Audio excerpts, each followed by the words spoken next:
Few places know the power of a parade like New York City. The historic ticker tape celebration is an honor reserved for heroes and champions. And now there are calls for the city to recognize veterans of the War on Terror in a parade up the Canyon of Heroes. CBS 2's Catherine Brown reports.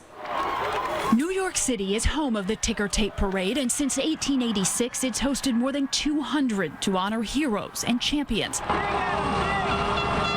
Our sports teams have been among those toasted by the town, along with John Glenn and the Apollo 8 astronauts, Nelson Mandela.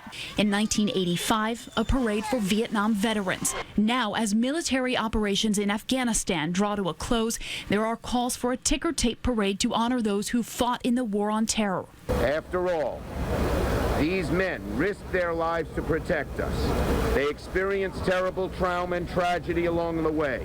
Senator Charles Schumer is appealing to the Department of Defense for approval of a grand event up the Canyon of Heroes that would include military brass, color guards, military bands, and flyovers.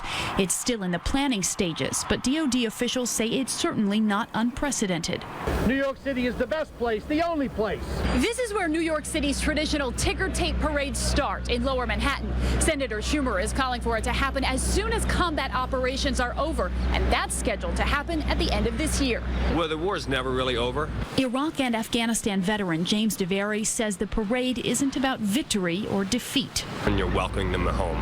So instead of coming home and seeing about just your family or your unit's family standing on a tarmac, you have a whole city and a country behind you supporting you. That's what it's really about, not a parade. Just blocks from where the War on Terror started, within sight of Ground Zero, those who fought for our freedom in the years since would be honored in the biggest and best way New York City knows how. In Lower Manhattan, Catherine Brown, CBS 2 News.